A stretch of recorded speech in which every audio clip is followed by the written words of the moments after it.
I was thinking, and this is probably wrong, but I was thinking that sexual compatibility is well, it's kind of expression is part of it, but I thought it meant that you you basically have the same level of sexual drive. But what I'm hearing is it's not really just the sexual drive, it's the kind of sexual things you want to do, so to speak, right? See, this is another thing. This is another thing too. Like, see, sex isn't a one-sided thing. It's not just. It's not just that. It could be that too. It could be that you're not able to express your wants and desires. It could be that this person that you're with, maybe they check off like a lot of boxes. A lot of like let's say financially. A woman meets a dude and financially, like she like him, yeah, you know what I'm saying? But she may not even be attracted to him. You know what I'm saying? It could be that just the finances is the reason why she's with him. And I how mean, more but in your opinion are with men just because of finances? They're not really sexually are compatible. you crazy? A lot. You, Oh, you give me the a number. lot. So, what's the percentage in your opinion? Is it 50%? Is it 90%? Where is that true? You are completely correct.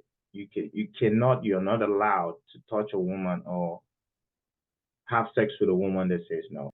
Most people, given your background, will say it's people in the sex industry that are actually part of the problem.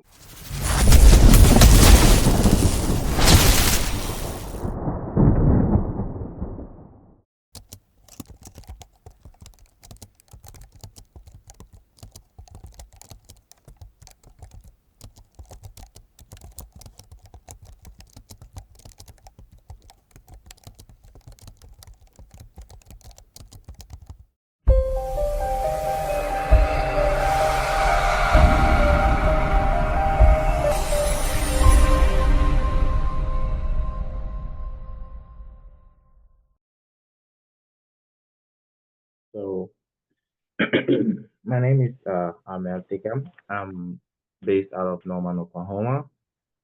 Originally from Cameroon, I actually work in IT, and I'm married. I have a 2-year-old. Um, so part of the reason I decided to, do this podcast is because I I honestly feel as though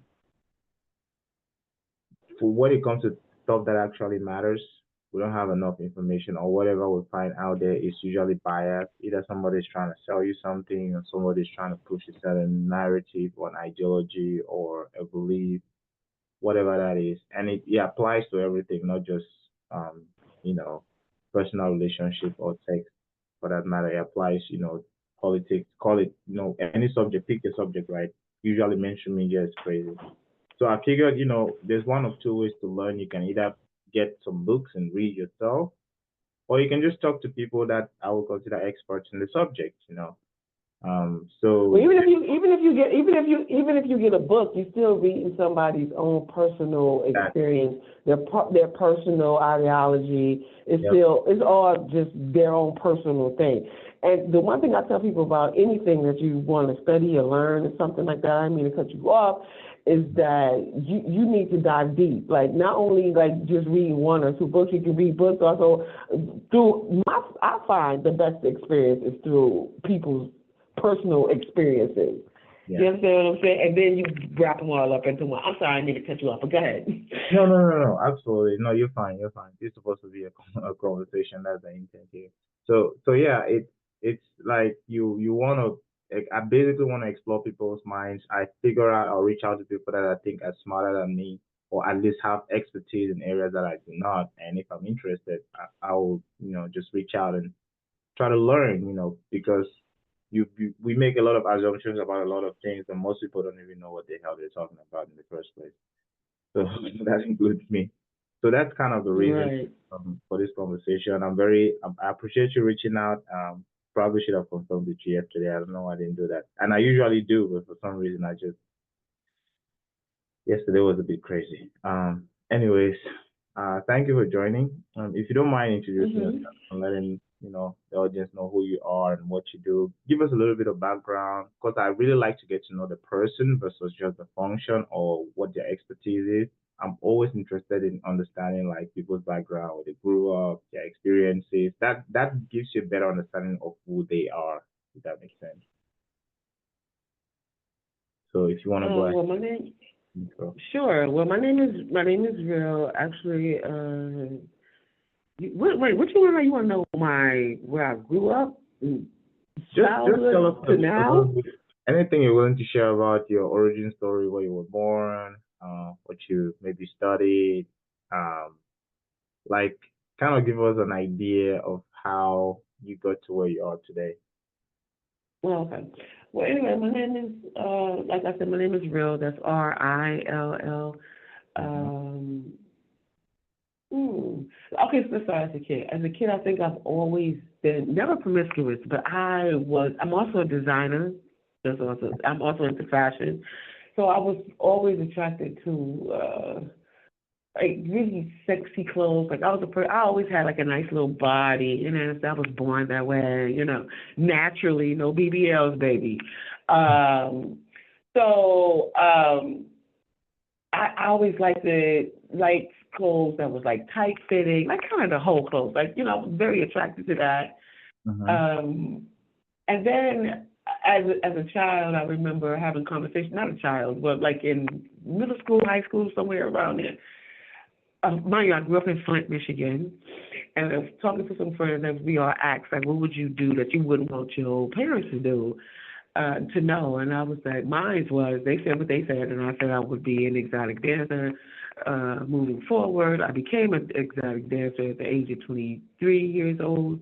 Moved Okay. to New York City. Well, before that, moved to New York City. Also went to HBCU, and that's Alabama State University. I was there. I was wanted to be a dentist. At least that's what I thought. Then as I thought about, it, I was like, no, I can't wake up and go to an office every day and worry about teeth because I was really into teeth, right? Still have a nice little chop set on me right now, thank God. Um, so came back home from college, although I didn't graduate, still just worried about what I was going to do. Then I was like, I'm moving to New York. Not only am I I'm a dancer, a natural dancer. Um, I also love fashion. I feel like that was something that God blessed me with, and I was and I like sexy things. Like I was always and sex was always curious about that. And one thing I always said when I was young too, I said I know I'm not gonna have a child until I have really good sex. Now this is something that popped in my head. And Really? actually, it That's did come interesting. true. Yeah, and it happened just like that. And well, so anyway, moved to New York, and the first thing I did do, I got into the life as an exotic dancer, made tons of money. Unfortunately, I was not financially literate, so I did absolutely nothing with the money. I remember in one setting, I counted $50,000 just counted on my bed because, mind you, at that time I was working probably like 6 days a week. So that's Monday through Saturday. Like, and I was new to New York, so that's all I did. You know what I'm saying? Because I didn't really have like a social life. Like, it's all about making money and whatnot. And I loved it because I love to dance. Like, this is something I love to do. And in the midst of that, I became a professional dancer. Although being an exotic dancer, you do learn on the job to become professional. I got into becoming. I was an African dancer, trained. I became a trained African dancer, Caribbean. Also did burlesque, and now I created and I teach ESS, which is an erotic sensual seductive dance. Now, in the midst of me doing the exotic dancing, I also got involved in. I don't remember exactly how this happened, but I got involved in swinger parties as a host. People would hire me as a host. I swear I can't remember exactly how I got involved in that, but being in that business, I guess, like, I swear I can't remember how it happened, but I did. And from that, people would see me there and ask me to host their other parties. So, and that was a nice little piece of change too. Now, mind you, my job as the host is like as any host, like as you go to a restaurant or whatnot, of course I dress the part. have on something sexy, eyelashes, wig, heels, the typical things that you would wear when you go to as an exotic dancer. Did that. And also in the midst of that, working as a hostess, met a guy who was doing his first pornography film, and he was like, yo, we just started talking. I said, so do you have a stylist, right? Because like I said, I'm into fashion. So he was like, no. He said, would you like doing that? And I was like, yeah, of course. He said, I will be able to pay you. I said, no, that's cool. Got on the set. It was a little nerve-wracking because, mind you, I don't know this person. I did meet this person at a swinger party, and I had my, my protection on me, whatever that was. I had to have that on me because, mind you, I don't know. Yeah, right, because I don't know these people. And it was at like a motel, like some sleazy kind of, So, this is still New York? Yes. Okay. And from there, I also wrote a book. I have a book called Quickie, which is 7 short erotic stories. And from there, I also created seductive art. Now, it's not about art. It's about the art of being seductive, where I teach women I focus on 3 specialized areas, which is visual stimulation. We teach women how to visually stimulate their partner in and out of the bedroom. See, that's where fashion comes in. And we have real sex talk. We talk about anything sexually related. They can pick the topic. We also give tricks and tips. And then this is all in one setting. Then we also we put on our heels, and I teach ESS, which is an erotic, sensual, and seductive dance lesson. However, right now, I'm in a stage of revamping, rethinking, redirecting, because it's just not moving the way it was at one point. So I'm just rethinking my whole thing. So my website is down at this time. So that's how I got into the business of sex work. Wow, that's thank you for sharing. That's a lot to unpack. I took some notes, and I have a few follow-ups. So first of all, I've heard of this swinger party thing. What exactly is the swinger party, and how does it work? Well, it's a party where people go to fuck, like, period. Right. And everybody knows that. So how do you end up? First of all, well, I kind of get how you end up being the host, but the people who show up at the party, how do they end up there?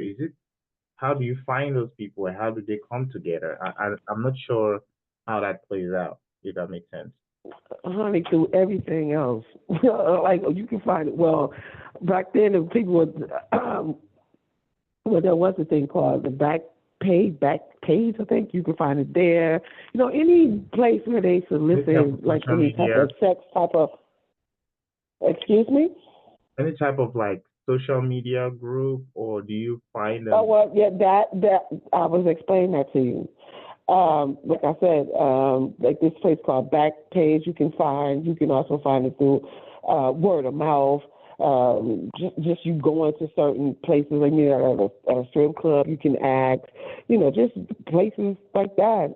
And then once you're in the life, like people, and then people advertise to you too. But I don't think they can do it so much like through Facebook or anything like that, because you'll get banned. They don't allow you to do any sex advertising on social media, as far as like with the Facebook ads, that type of thing. But it truly is a lifestyle, and they have websites. You can Google it. You know what I'm saying? If it's something that you're interested in doing, there's plenty. So when people show, so is it like a whole bunch of couples showing up, or is it just random people just showing up and just hitting it off? It really, it's a bit mind. I've obviously never been to one of those. I'm just trying to really understand. Like, you meet a whole bunch of random people and you just kind of hit it off. That's it. Yeah, like, no one there knows no one. Yeah, of course. Well, you say random. They're like everyday people. Yes, yeah. Exactly. No one really knows anyone. You have to wear a mask. And it's not. No, it ain't. No, that's some stupid shit. No one does that. People are grown. People are grown. You understand what I'm saying? They doing grown things. You knew what you signed up for. What the fuck is you hiding for? So no, it ain't none of that. So what it is like when you actually go to a place like that, what you have to do is everybody it depends on like now each party is different, but the main objective is for everyone to basically declothe themselves. So okay, like this one particular place I used to work in that I used to love to work at. Um, is as soon as you come in, they have to pay. Now it's not cheap, sweetheart. It's not. It's like 250, 300. It can go up to $5 or even more, depending on how sophisticated the clientele is, and how and their tax bracket. Right. But like a minimum, it's like 250. That's like the average, but it can go Way up from there. So when you go in, you pay and you have to take your clothes off. Now, mind you, sometimes it is a couple situation. So that's like a traditional place where it's like couples, where the guy has to come and he can't come without a girl. Girls can come by themselves or with a group of girls, or however. And girls generally do not pay, So it's kind of but the different men rules always have to depending pay. on the party. I didn't understand what you said. So there's like different parties may have slightly different rules, even though the whole event is the same. But you can have situations where the guy has to come with a girl can come by herself. No, like I said, traditionally, that's how it is. It's for the majority, it is like guy grew up. But there are some that, like the one that I used to work at, where his clientele were men. So he would market to the guys, right? And however, girls can still come there, but the girls who were in there, they actually work there. So yeah, they kind of like prostitutes Almost without like a saying brothel. on Okay, so the guys pay to come hang out with the ladies over there, basically. Is well, that? they go there to fuck. They don't go there to hang out. They go there to fuck. Oh And yeah. but so like I said, the guy like the guys do pay, and the ones I was just speaking of is the girls that's in there for the most part they work there. However, random other women can come, and participate. And do the women also have to pay as much as the guys, or is it? The girls do not pay at all. Oh, it's always the guys that are paying. Interesting. I see. Mhm.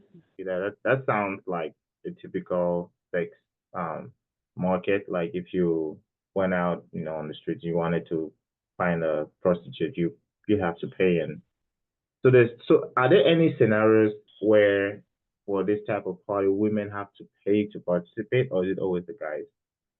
Never. I Never. just said it's always the men have to pay. The men are the one who want to have sex for the most part. Not say that women don't, but and that's just a part of the game. You don't hate the player, hate the game. The men are gonna pay they're gonna pay indirectly or directly, but you're gonna pay. Right. Period. That's how it is. Okay. Okay. Yeah, So yeah. so what so I kind of intuitively when I hear visual stimulation, that kind of makes sense to me. Real sex talk Mhm. kind of sounds like you having a conversation about sex with, either a person or couple or something like that. And then Right.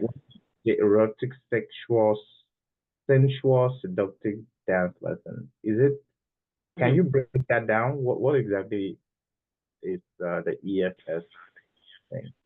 Okay, so okay. Great. So first thing, the one thing, like I'm really observant.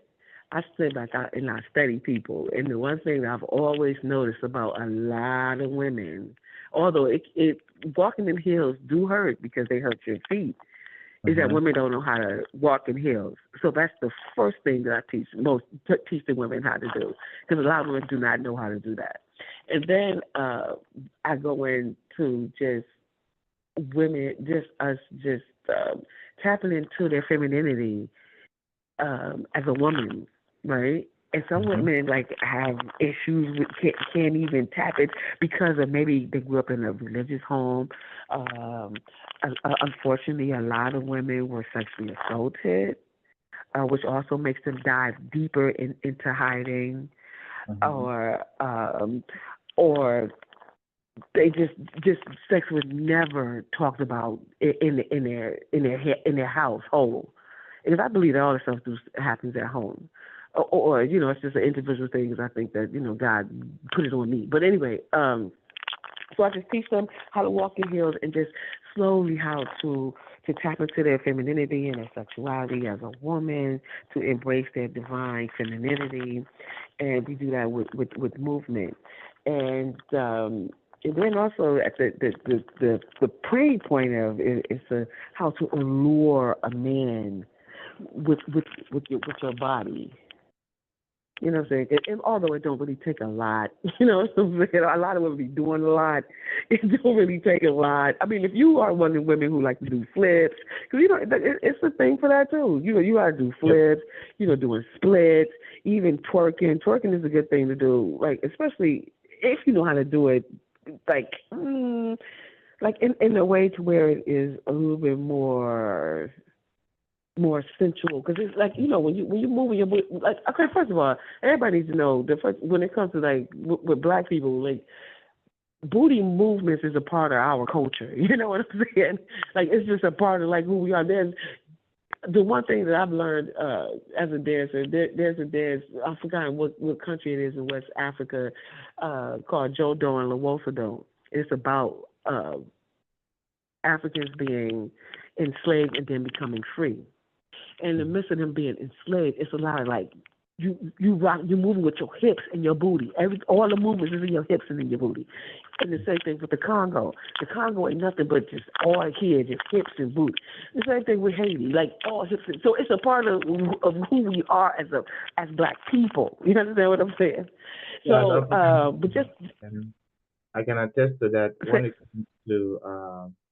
Sorry to interrupt, but I was gonna say because no, it's okay. I'm sorry. No, I said okay. Yeah. I'm from Cameroon, and I can see what you mean because when you think about African culture from a musical perspective, Mhm. just listen to African music. African music is not complete without dance. So you see how in America we have something like R&B, you can just enjoy the music without really dancing sometimes. There are certain genres that you can just enjoy with your ear. But almost every African genre of music, if you really pay attention, it always has to go with some type of body movement. So Of I course, yeah. that's music. Period. Yeah, I mean, dance is a part of music. You know what I'm saying? Like when you hear it, you feel it, you move. You know what I'm saying? But the reason the point of me making the point about because because twerking do that word gives and that movement get a lot of bad name and get a bad name and bad press, and I believe that comes from just Caucasians in general. You know what I'm saying? Because first of all, they can't do it. You know what I'm saying? Some of them can, but I'm just saying it's a part of who we are as a being. And then when you see, and it just get weaponized against black women because they do that dance. You know what I'm saying? But Yeah. however, I will say that if you do twerking and if you do that for 3 songs straight, in a knee with your knees bent and you just moving your hips and you talking about your legs will be strong and your back will be hurting, it's a serious exercise. Yes, I agree. For those of us that are at least try to twerk, I can tell you it's not as easy as it. They make it look easy, but it's not. It's the Yeah, whole exactly. that's the whole workout session. Right, right, for real. It That's definitely is. Can you tell us a little bit more about your book, Quickie, Seven Shorts Erotic Stories? What was the idea behind the book? And can you like give us like a high level, paint the picture of what the book, the kind of stories, or maybe you can tell us one of the stories in the book. Oh wow, that's funny. I haven't read that book in a minute. like for real. Like Oh for no. real, like I swear. But okay, what brought it on? Okay, I was having somebody doing I was working with this guy and he had did my press kit for me. And so he said, Rill, you need to write a book. And I was just like, what? He was like, no, you need a book attached to what seductive art. You need a book. And I was just like, no. He said, I know that. Every time I tell people, it's like pulling teeth. He said, seriously, you need to write a book. So I had already read. I don't know if you're even familiar, but this her name is Zane. Zane writes erotic fiction, and the one I've read quite a few of her books, but this one book that she wrote, I believe it's what's it called, addiction or sex or something like that. One of the two, or sex addiction, or sex or just addiction. But anyway, it was a book of short erotic stories, and I really dove into it. And when he said that, I was just like, years go by, and I was like, you know what? Let me write this book. So I sat down. It took me like a whole year to do it, just to write 7 stories. Like seriously, like it book. And I'm not saying that my book is the greatest, but and mind you, it was my first one. I do plan on writing another one.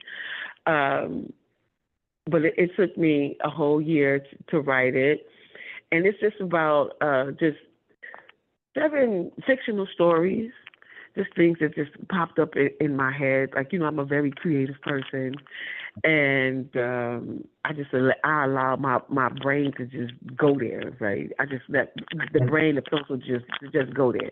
And one of the stories is one of my true stories, but I I twisted it a little bit, just a little bit, I was gonna be my follow up if you had any real stories in there. Do you mind sharing that story?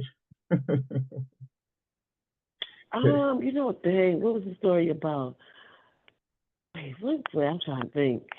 I swear, that's so funny that you said that, 'cause I swear to God, I have not Or read that do you book. mind sharing one of But the what is your wildest no, what is your wildest sex story? um, okay, well, actually, it was, I don't even know if I put that in there, but it was about this guy who told me that, okay, so actually, I would be having speaking engagements all around New York City. And I remember seeing this guy like at least 2 or 3 of my speaking engagements, right? I just remember seeing him, he never said nothing, came up and said hi maybe, and that was it. And then eventually he did start up a conversation with me, and uh, just moving forward, I feel like he approached me because he knew that I talked about sex, and I guess he thought that I was into all kinds of crazy shit, but I'm not. You know what I'm saying? So I think he pursued me for that reason, so where he could really express himself. So, which I think people should be able to express themselves to their partner. Because I find that a lot of people be in this business. I find that a lot of people be with people who they are not sexually compatible with. That's a whole other conversation. Anyway, so I believe, well, I'm sure that he approached me because he thought I was into anything and everything, just because I talked about sex, right? And so he told me that he wants to have sex with a hermaphrodite. That is a person, like a female who has like a Oh, little yeah. mini, like I know her what I'm clitoris not is saying. like a Oh, little it's small fetish? penis. Say it again. So is that like his fetish? He wants to have sex with like a hermaphrodite. That's like a fetish, right? I don't know if it's his fetish, but that's what he said he wanted. So that not only that, so he said he wanted that. So he also said he wanted to have sex with a midget. Oh, Um, he also, I don't know, because of that, I don't know, because he was sharing, I was like, I had a dildo. I said, like, if I take this dildo out, I said, well, could we suck it together? And so he was like, yeah, sure. Like, I don't think he said yes. I can't remember exactly what he said, but I know I got it. So clearly he said, yeah. And we both were doing that. And I must say that was very erotic for me. I was like, whoa, like this kind of, what I'm saying? Eventually, I guess, like, but no, so we was doing that. And then I don't even know how this even happened. But he like bent over and he asked me to fuck him with the dildo, and I did. Now, mind you, I don't even know. I've never ever done anything like this. I figured he got a virgin ass, so I'm like trying to go slow and shit like that. And he moved my hand out the way, like slapped my hand out the way, and it was a big one. And he plowed that thing in his ass. I was in my house. Look, I just sat back like I was in shock first, like what I'm saying, like, and just was like, Oh my God. And then so he was doing it, and then because he's doing that, mind you, I know this is the asshole. This is where you're supposed to where you defecate from, Yeah. and some feces came out. Some feces came out, and so he runs and goes to the bathroom. I take it, wrap it up in a plastic bag, and threw it down the chute to the trash. Hmm. So I guess after he cleans himself up, he comes out was like, so where is it at? Where what at? That's what I was like. Well, I'm like, yo, I know this dude is not. He was like, no, where is it at? I mean, it's in the trash. It was shit on it. That's where that's at. And then he kind of had an attitude for the rest of the night. So my thing is that I had told him, I said, so through just like that, I think he felt comfortable with me with that. I said, yo, I think that more than likely you want to have sex with a man.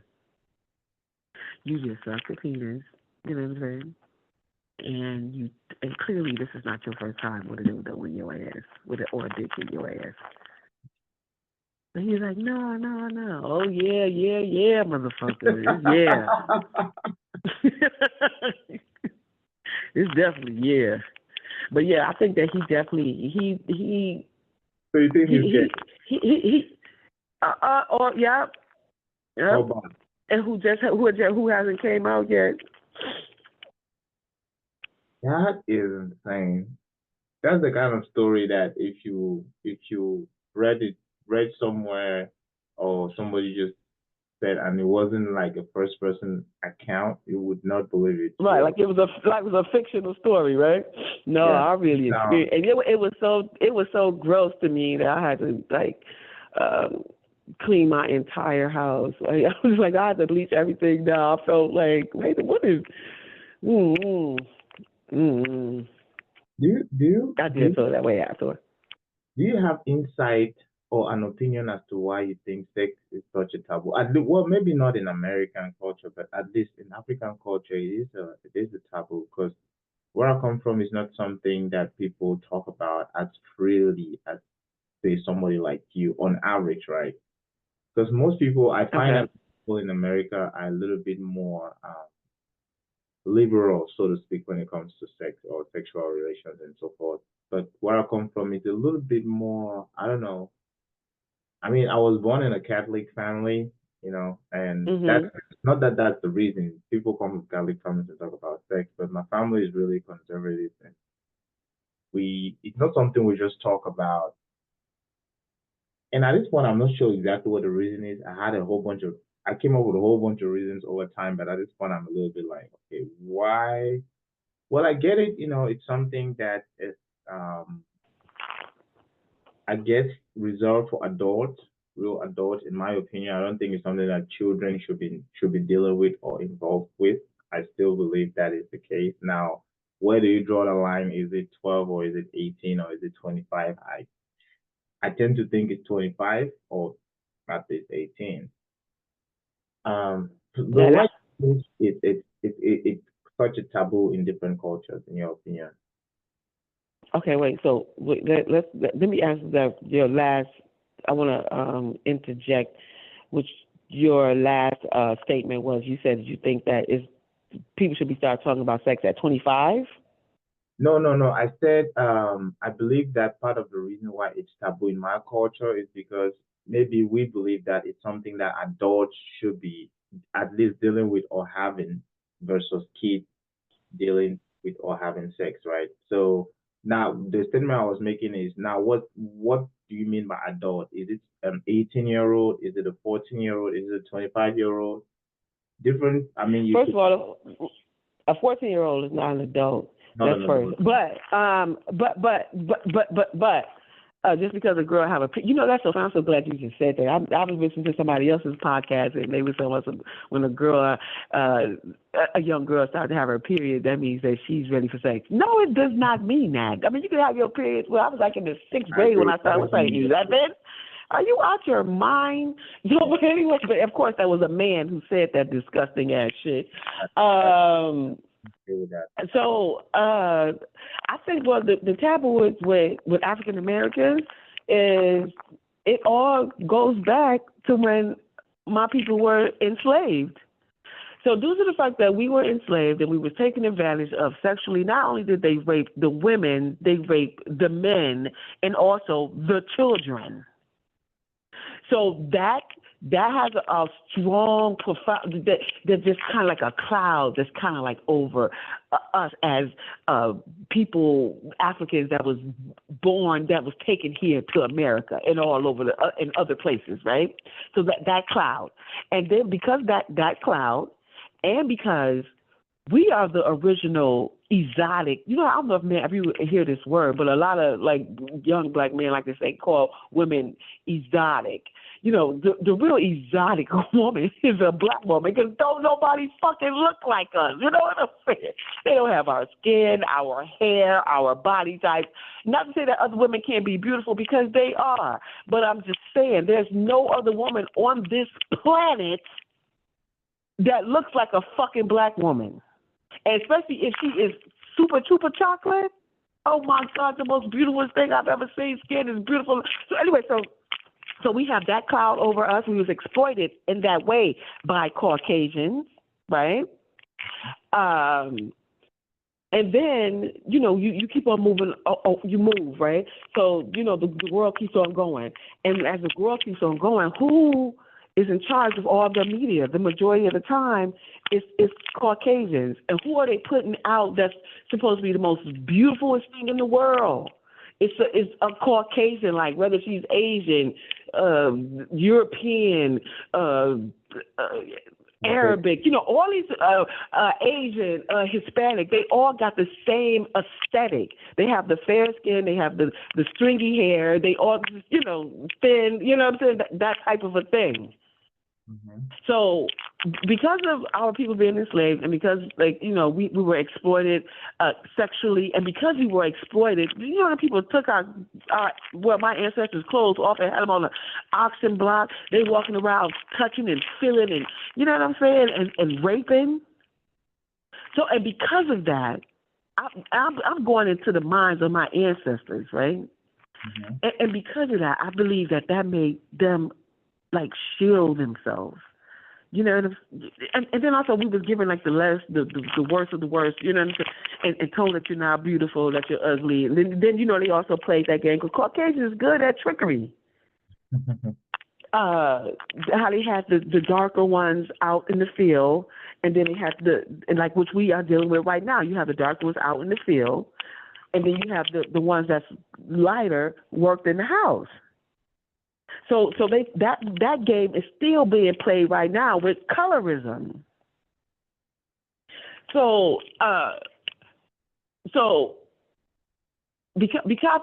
my personal opinion is definitely because we was objectified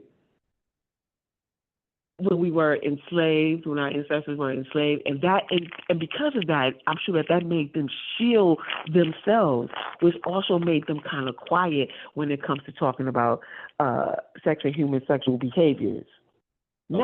Now in 2024, now some people now are a little bit more liberated, but not so much, especially if you come from a family where your household is religious.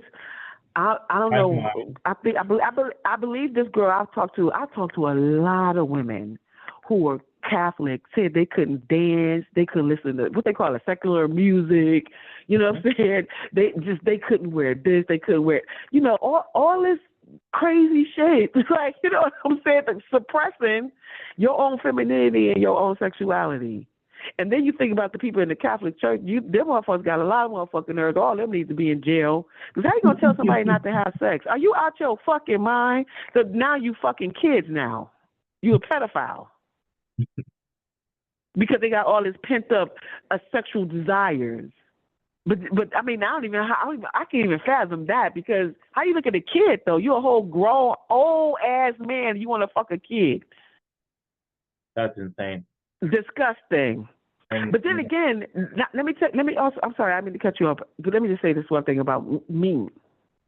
Like, as far as like with my mom and how I grew up, the only thing my mother told me was, I think my mother knew that I loved really, really hard, And I remember playing with my dial. Now I'm from Michigan. We say dial. Everybody got their own little dialect, and I'm saying the word DOLL, right?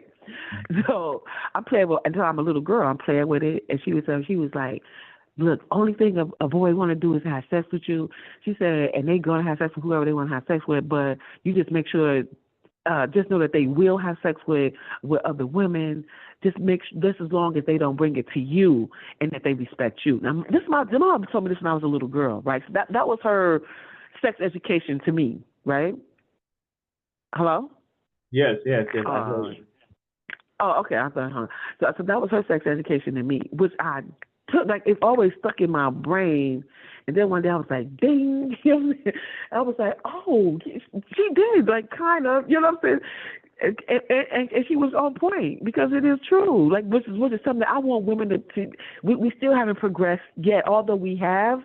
It depends on how you grew up with whatever your parents' sexual education to you was. Because, you know, in the school system, what all they talk about, they all they talk about is the reproductive system, which is something you definitely need to know, but they don't tell you about etiquette. You know, you think about, like, boys who harass little girls, like, who touch them inappropriately. I remember when I was coming home from school, I had to be in the 4th, 5th grade. I'm walking, I had to stay after school. So everybody's pretty much gone. So somebody walking behind me, I'm not paying attention. The little boy came behind me, picked me up, and put his hand in between my legs. You know what I'm saying? Like, wow. I think right. I think that if your parents was telling these boys, like, I have a son, and I tell my son, I don't care if you about to put your dick in. She could be. Y'all are played around. You done licked and sucked and all this other shit, and you ready to put your dick in? This bitch say stop. Oh, you get the fuck up and get the fuck up out of there ASAP. Of course you're going to be upset and angry or whatnot because your blood is boiling and you ready. But when a woman says no, that's what that means, and you don't inappropriately touch someone. All this has to start at home or in the school system, but the school definitely don't talk about shit like that. And then if nobody is telling them, you know, these boys, then, you know, unfortunately, they grow up to do things like that, or maybe they don't have enough game to, or maybe they're not charming, or they don't have the looks to where they actually to get girls. The one thing I tell men when it comes to getting females is like, look, if all you gotta do is start a conversation with her. Now, it may work out for you, it may not, but so what? That's one person. You know what I'm saying? There have been men who get angry because a woman would not speak to them and hit them. Now, not the girl. I don't know if you heard about the girl that got hit in the head with a brick, but no, this is a real story. This is a guy. My brother told me this story. He said he was in the store. This girl, a guy came in. He asked her number. She's like, no, I got a boyfriend, and he picked up a bottle and busted the girl in the head and ran about the store. So things like that happen, and then you have mental disturbance. Like it's all about educating and having real conversation, and that's what I really want to do with Seductive. I want people to really and to know how to get out of their feelings when it comes to sex, because sex is just an emotion while you're in it. You know what I'm saying? Now, you can fall in love with somebody. Now, you know what I'm saying? Now, it could be lust, it could be love, whatever. It could be a combination of both or whatever. I don't know, depending on you two and understanding what things are. But let's say if you're in a relationship and I'm sorry, I know I be rattling on. I'm sorry. So, I think that this is awesome. I love it. Yeah. Okay, cool. But I think that's what the issue is, and like I think it definitely derived from my people being enslaved, being objectified, black women not being told that they're pretty. You know what I'm saying? We're not the most gorgeous. However, all these women steal our style, try to look like us in every single way. You know what I'm saying? And but the factor is that it always starts at home. Like if you're religious, that can be a problem. So y'all are definitely not talking about it. And if your mother or your father was sexually assaulted, they kind of don't really talk about it. You know what I'm saying? Because they feel, or if you are promiscuous, some women, I find that women who are like sexually liberated, they kind of have a problem talking to their children about it because of their experience. But that's your experience. You shouldn't be afraid to tell, you know, just to give them some etiquette on how to interact with the opposite sex. Yeah.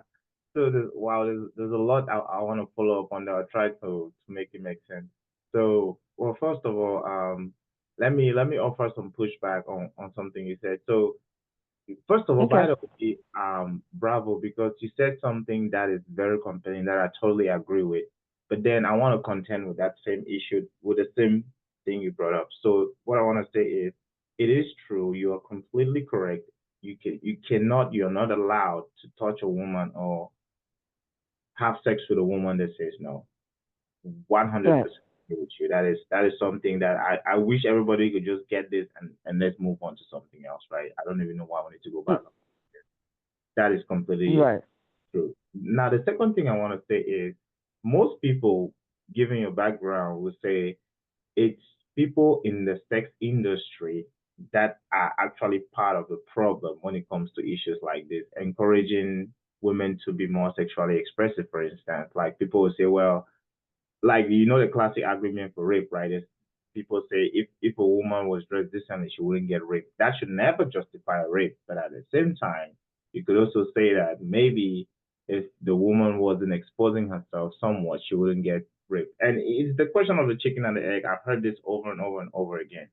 But I guess the Mhm. point I'm trying to make is people will point to sex workers as part of the problem, as basically saying that the fact that you're a sex worker and you promote it or you're trying to trivialize sex is what causes people to act inappropriately, be it pedophiles, be it rapists, and so on and so forth. So, what response would you give somebody that makes the argument to you?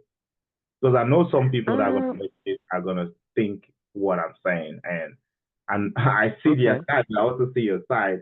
I'm just playing a advocate here. I wanted to give you the chance to respond to somebody that's going to say, well, if you didn't put out this porn video, or if they didn't see you on TV, that's to say, or they even listen to you talking about sex and trying to trivialize it, then maybe they wouldn't even be thinking about it. They wouldn't even try to act on it, and so on and so forth. I have a feeling that I know what you're gonna say, but I'm gonna let you respond to that. Uh. No, I don't. Actually, I think that we helps a lot of problems. I mean, well, not even help a problem. Like, I mean, because I don't even think that is a problem. Well, no, because actually, like when people go to swinger clubs, maybe some of those. Let me tell you something. A lot of guys who come there, they're married. Yeah, women, your husband, your boyfriend. A lot of them. You know what I'm saying?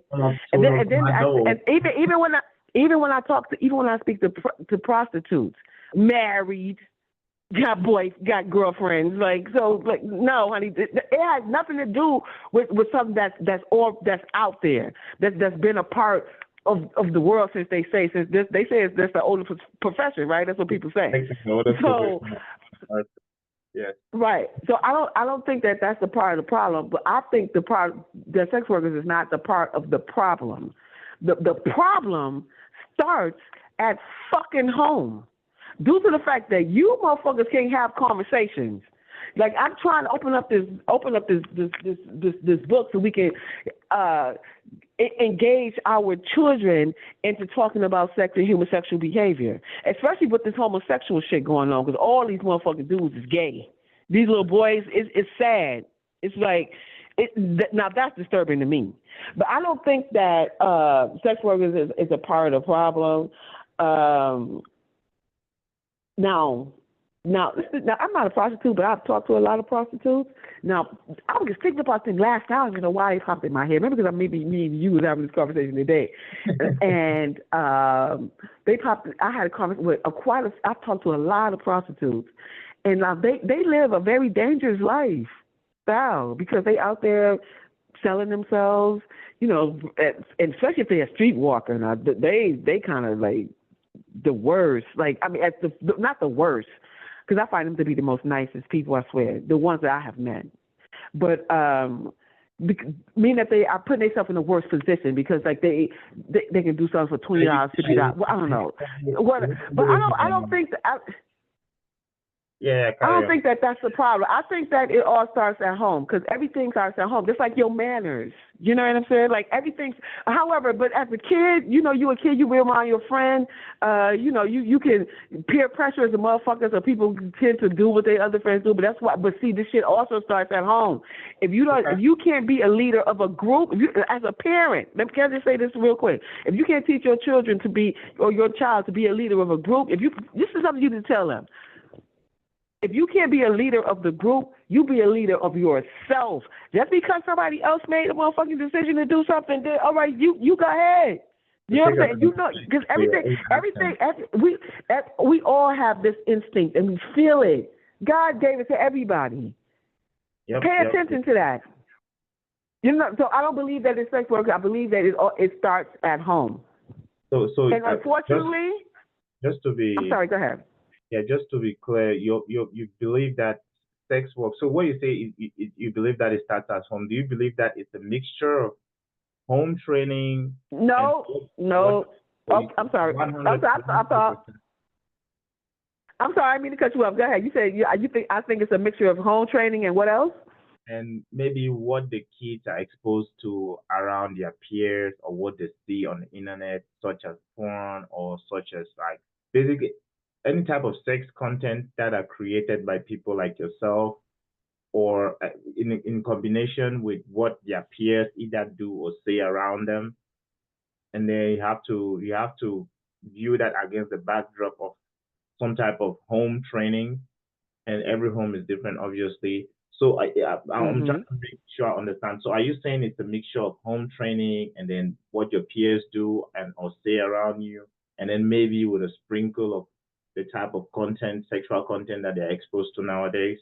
Would that be a fair way to like box it out, or do you think that it's like almost entirely dependent on the home training and it has nothing to do with anything else?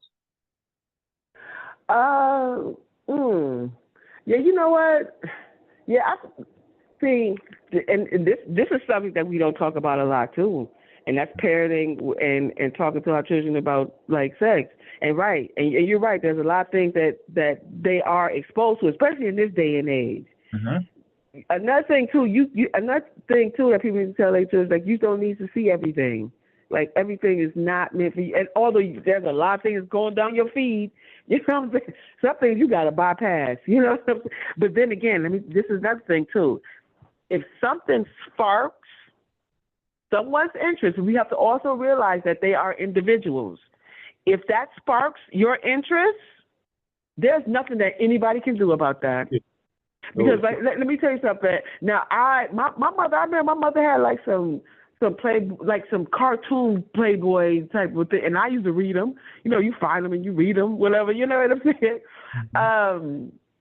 But we are all sexual beings. That's the one thing that That's everybody needs, parents bottom need line. to understand. And if whatever comes down that, but you also have to have this conversation. You don't need to be paying attention to watch everything. Because some of that shit would damage your mind. I remember I seen something that fucked my head up so bad, like it just destroyed. I was just like repulsed, just grotesque. Like it was the most horriblest thing I. This was when New York was New York. Like when 42nd Street was not 42nd Street. When 42nd Street was like filled with XXX stuff. Like it was nothing, but it was the sex capital. That's when I moved to New York. And everything, the whole 42nd Street, the entire thing. It wasn't nothing but pimps and hoes and sex, all types of shit down there. It ain't like that now.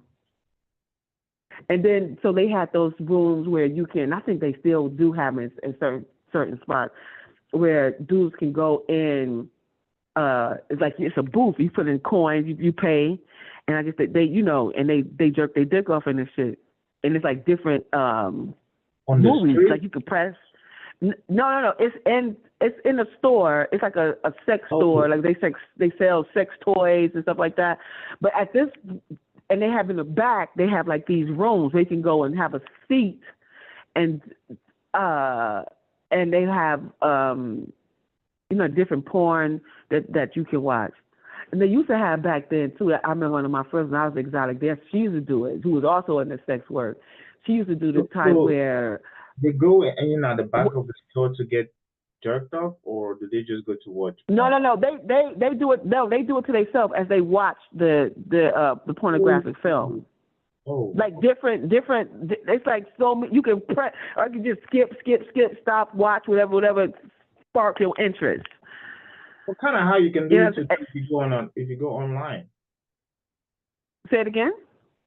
So basically that was what so what you're describing is years ago when people were going to a store and basically Right. Like 23 years ago. wow. No, wait. I've been in New York for 30 something years. So yeah. Yeah, like that. And even before I got there, that was happening. Yeah, Like 42nd Street was before the nothing but whole online XXX. before the internet, before YouTube and all these sites with all this content, that was way back then. Right, exactly. Okay.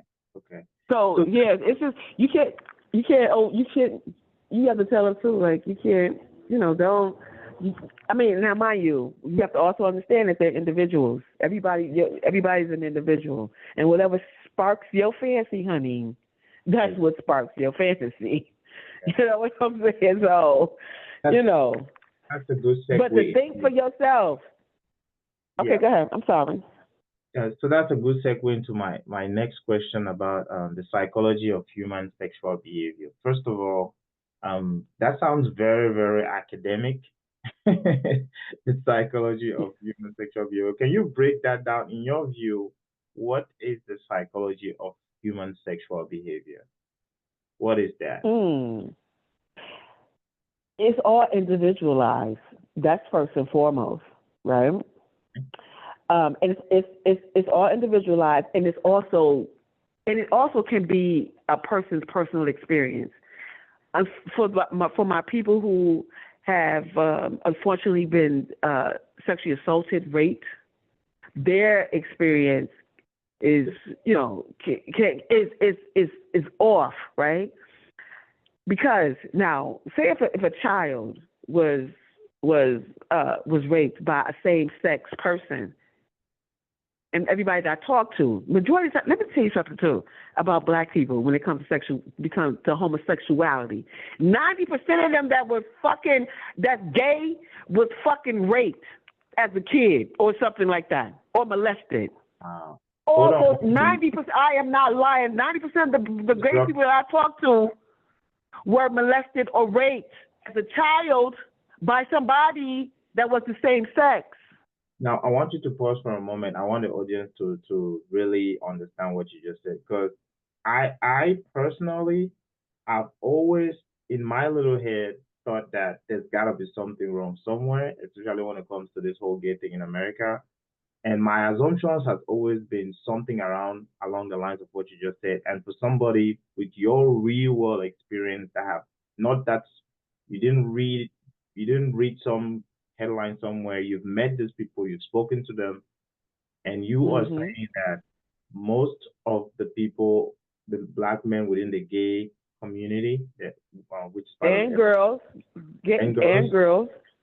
were sexually assaulted as youngsters, as kids when they were much younger.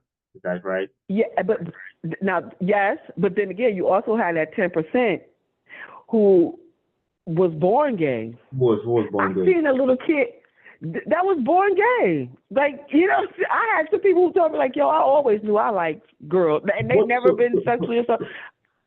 so there's true, there's the so basically what you're saying is that being gay is natural, but at the same time, so you're holding two mutually exclusive thoughts, right? So there are people that are actually born gay, that is real. But what is also Mm. real is that majority of people that claim to be gay are just people that are suffering from some sort of PTSD because of a sexual assault they experienced when they were much younger. Is that right?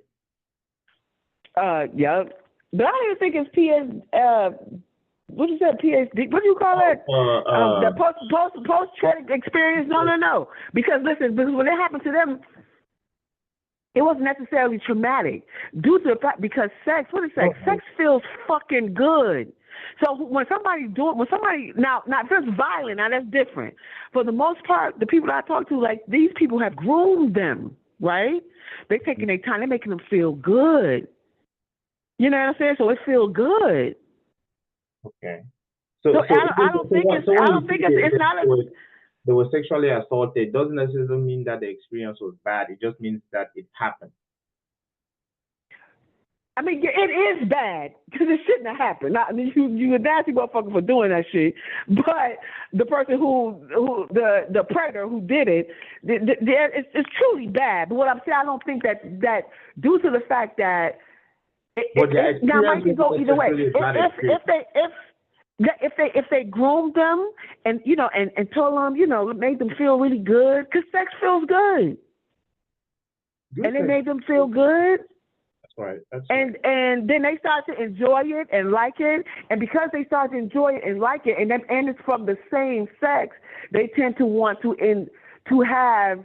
They believe that in their minds that okay, sex is good with the same sex, so I'm gonna continue with the same sex. Because from a person who was groomed that way, now a person who was violently raped. Now they can go either way. You know what I'm saying? Even if somebody even groomed, like I had now. Speaking of this, you made me thinking of this one guy who was having. Oh God, it was so bad. So he was in a church like you. And no, I'm just being shady. So when he was in the church, his mother. He said his mother kept him busy, whatever. So they was in church. They were having a closed rehearsal. Why the fuck is you having a closed rehearsal with adults and the kid can't be in there? That sounds like some bullshit. You know what I'm saying? So anyway, so she allowed her son to go with the bishop, and the bishop was having sex with him, and he was just like, the things that he made. And as he was telling this story, this man was crying. He's a grown man. Tears was just running down his eyes. Like, it was just such a hard thing to see, and he was crying. Now, mind you, this happened to him he was telling us what happened to him as a kid and why he's gay now.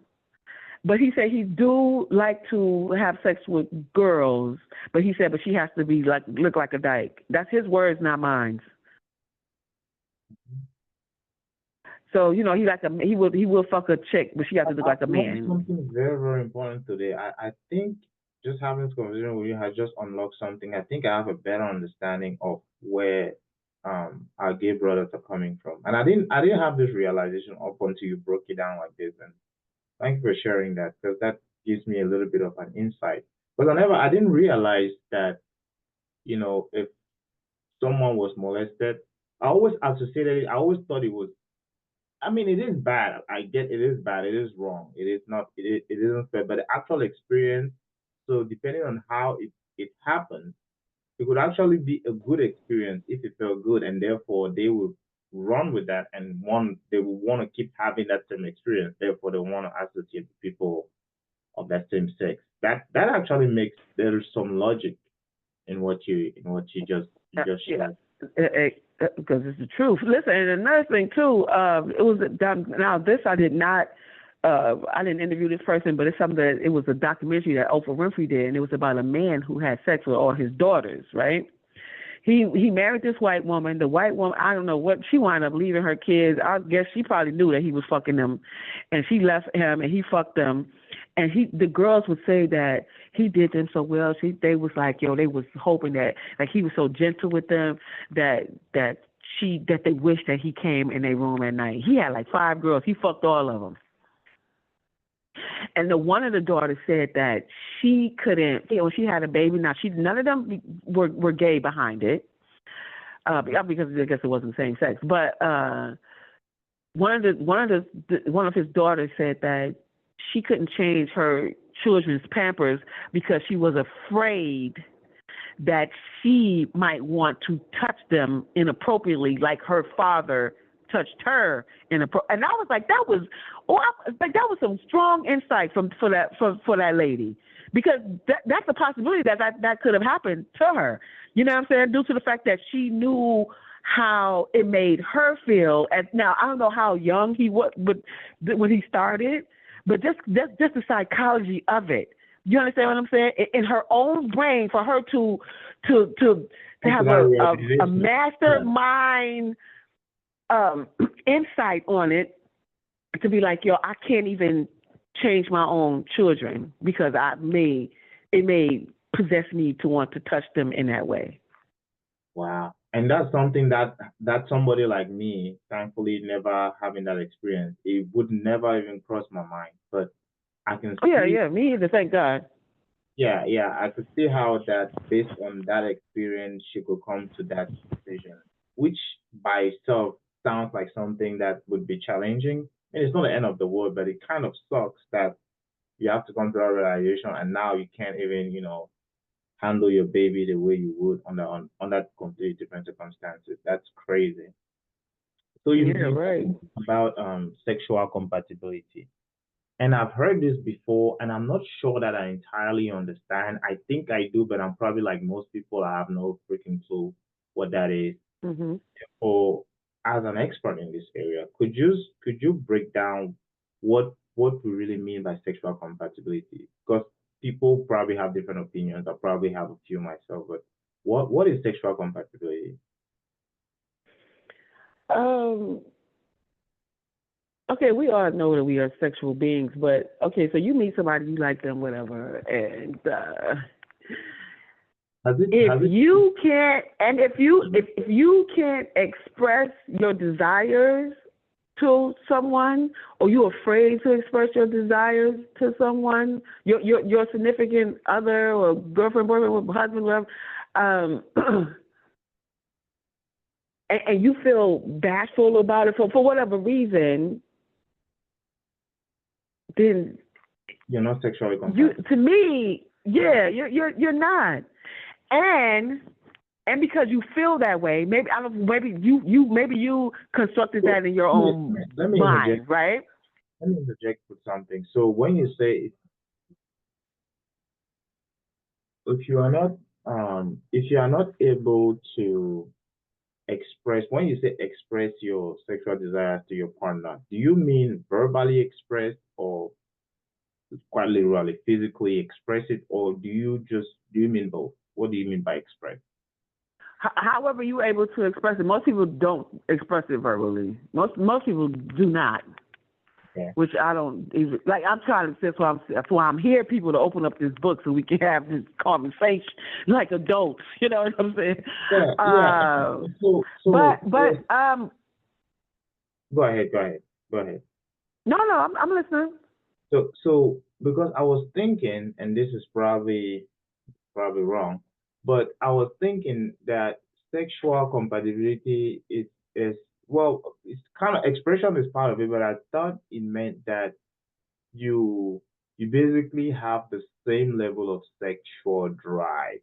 But what I'm hearing is not really just the sexual drive, is the kind of sexual things you want to do, so to speak, right? See, this is another thing. This is another thing too. Like, see, sex isn't a one-sided thing. It's not just. It's not just that. It could be that too. It could be that you're not able to express your wants and desires. It could be that this person that you're with, maybe they check off like a lot of boxes. You know, a lot of, like, let's say financially, a woman meet a dude and financially, like, she like him, yeah, you know what I'm saying? But she may not even be attracted to him. You know what I'm saying? It could be that just the finances is the reason why she's with him. And how more how But many men, in your opinion, are with men just because of finances? They're not really sexually are compatible. you crazy? A lot. You Give me a numbers. lot. So, what's the percentage in your opinion? Is it 50%? Is it 90%? Where is that? Where is that? You wait. Ask your question again. So what is the ratio of women? Do you believe that? So out of every 10 couples, right? How many of those 10 couples do you think have the scenario you just described, where they are not sexually compatible? Maybe the woman is just there because it's convenient, or so what is that ratio? What's the percentage of couples that are in relationships where they are not sexually compatible? Is it We know 10%? I hear that. No. It could be like, it's like 60%. Okay. I hear that so much, and that's why a lot of these, because like sometimes, and it could be this, like say you get together, they could be the man or the woman, whatever. It could be an appearance thing. maybe they're not attracted to you no more. Maybe you gained a little weight. Maybe you lost too much or something. You know what I'm saying? Or is just something about you just make them be like, ugh. Or you know what I'm saying? Like you're just not their ideal sex appeal. You know what I'm saying? Like a guy it can be that. The woman of his dreams. Like it's not like that's not that chick that you really want to have, right? Or that's not that guy that you just really want to have him have all these features, do all these things with him. So I think that is that kind of what you're trying to get across. Well, no, not really, because not everyone is when you meet is going to be 100%. You know what I'm saying? But when it comes to sexual compatibility, like there are several reasons why why people aren't sexually compatible. It could be because of weight gain, weight loss. It could be they just lost interest in you. You know what I'm saying? As a person, maybe it could be you could have like a stink attitude, or just your outlook on life that can turn a person off. You know, it could be this person can't express their self to you, or they feel that they can't express to you. I mean, people feel like they can't express themselves to people because, say, if you have a conversation and you guys in general conversation about something, but yet there's something that's in the back of your mind that you definitely that is attracted to, and something that you definitely want to do, but your partner be like, I never said that. So that right there is going to make him go, which the people like to say, cheating. You have to go outside, go to buy him a prostitute, find somebody else to have sex with, somebody at work. You know what I'm saying? Or her vice versa to be the woman too. So there's so many different lanes of sexual compatibility. Mm-hmm. So it's not just it's just not just this one thing. And also, like I said, sometimes women be with men, especially for men, if his money is long, you crazy? Will be with a man because his money is long. Yes, and not attracted to him. But will make herself be attracted to him, or probably even pretend that the sex is good when it's not. But she living well though. Well. Let me ask you this: what is your view on monogamy as compared to polygamy, generally in our society? Where do you land on this? You know what? Now I think like in a poly relationship. Now, if that man, because it's pretty much revolved around the man. See, everything is revolved like it's we can't hate the player and we gotta hate the game, right? It's revolved around the man.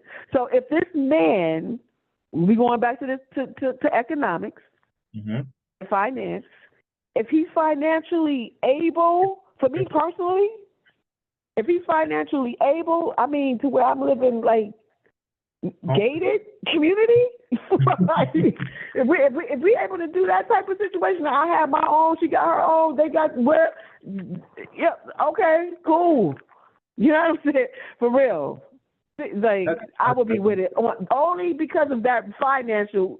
If the finance is up to par for me, but however, you look at some of these women who are in these relationships who don't, the man don't even have that, but that man have that strong, I guess like he has like a power about him that these women see, right? That, because for some women, most women want to be taken care of. Like, you know what I'm saying? Like, that's not the end all of the relationship. But if you ask most women, like, you know, what they want from a man, like, you know, finance will probably be up there. That's going to be the top one. Men that have like this power that you described, like that can impose their will, their presence, what they say. Right. That more than likely, yes. You know what? To be honest, I swear to God, it was this guy who I felt that way about. But then again, he just listened to his story. He had like his relationship, his mother sexually assaulted him, but he became such a man. Like, you know, he's like a man. Like he was a man. Like I just like the way he stood on business. Like he was just, and he was just a strong man. You said something. Did you say his mother assaulted him sexually? Yes. This happened, sweetheart. Yes, just like I said, the father was fucking his daughters. Yes. Clearly, his mother was on drugs. I mean, his house was fucked up. He was smart. His household was fucked up. His mom was doing drugs. He said he used to beat him because he said he's going to sleep with crack vials in the bed with tampons, and he would have to sleep like still. And if he moved, his mom would beat him because he wasn't sleeping right. And clearly, there was some mental instability there as well. Mm-hmm. But this man grew up, and then I also find too, black men who have horrible situations with black women, maybe, okay, men y'all are the most sensitive motherfuckers, and y'all try to act like you not. But if a man gets cheated on by if a black man gets cheated on a black woman, then this one man he was just so devastated. I guess he wanted to marry this girl, so when he came home, she was fucking somebody else in the bed. People do that shit too in their house. So he was so devastated. Now he don't fuck with black women at all. But this black man, his mother was fucking him.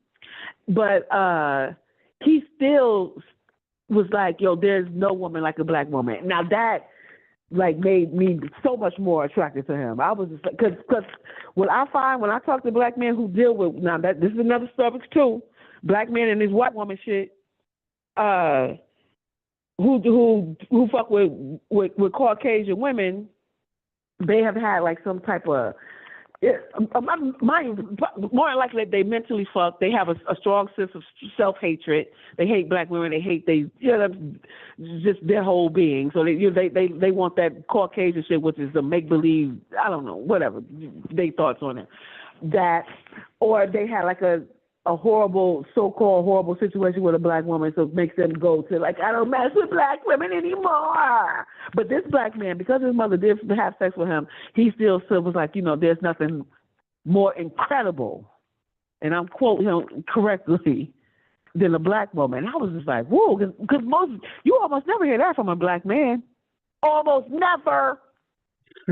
You know how many debates, I don't argue with motherfuckers down talking about. A black woman. I agree with him. He's right. It's to me that's duh. What else are you gonna say, right? You know how many arguments I done had online with these men, these black men saying bullshit about black women. Yo, and I'll go all day with you. What are you talking about? I said, yo, because she into that strange shit. White women, they into the. Not to say that black women don't do it, but but the threesomes, even inviting another man, the man fucking you fucking the man, they with that shit, because that's a part of their culture, homosexuality. Look at their art. Just look at them, period. White men got a woman-y type of a vibe about them. You know what I'm saying? Y'all, you a little bit feminine. You know what I'm saying? So homosexuality is a part of their culture. So this is my theory, is why black men like to fuck with them. I'm like, yeah, because you want to do all that nasty freak, because you a nasty freak. And I'm not to frown upon anybody's sexual desires, but for them, fuck them. Especially if you talking shit about black women. You want to be with them bitches because them hoes is into all types of nasty shit. And she with it, and you with it, so that's why you with that bitch. I'll tell all of them because you want her to fuck you with a dildo on, or you want some man to suck your dick. That's what this shit is about. Stop it. You know what you should do? You should do like Jill sometimes. You should do rants that you just do rants and just post it on social media. Oh, okay. You know what? I'm gonna do that. That was really funny. I'm gonna do that. You are going up on somebody that did something to piss you off. For real. You know what? I swear I'm gonna do that. The only, I think for the women I have seen that I have talked to that was in a poly relationship with a man, and and this man wasn't wealthy. This woman, one of the wives told me, she was just it was just something about him as a man. She's like, he had this man, and this is a black woman. Mind, she was an African woman. I can't remember what country she was from. And she's just she said he had she said right, exactly. That's what she said. And she said, whatever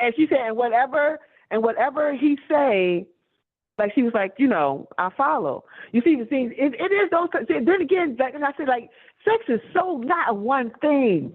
It's a whole bunch of things that can be rolled up into this, and this, and this.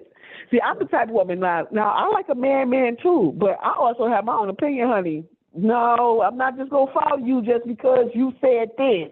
You know, because I find men to be irrational. You know what I'm saying? They're very instinctive. Like, no, we can't move like that. Wait, hold on. Let me stop. Let me, you know. And if you're not a woman who don't know how to, control the situation, especially when men be instinctive about something. Now that's like if they're about to get violent, right? And if a woman can't step in and try to calm him down, like it can get real crazy. You know what I'm saying? To kind of talk him off the ledge, so to speak. Yeah, women. Like you have to have that. But some women that just let a man, because he a man. Like in that woman's case, I'm sure that her man probably isn't like that because before what she said, like he truly has like this strong manly quality about him. If he had 6 wives, and she was like, I'll follow him wherever he go. See, but that's her personality. See, I'm not that type of girl. Like, although, like, I know how to play my position. I am a very strong-willed, very opinionated. I stand up for myself. All of that, But if I'm in a relationship with a man, I know how to be submissive. I cook his food. I keep his house clean. I keep my body together. You know what I'm saying? I do all the things. As my womanly duties, but I'm not just gonna follow you just because you said you're doing this. You know what I'm saying? Wait a minute. No, I don't agree with that. So you need to almost be compelled by the man being in his authentic masculinity, so to speak. Like that would basically have you naturally fall back into your submissive position. Is that right? No, well, no. Okay. Well, I'm just that anyway.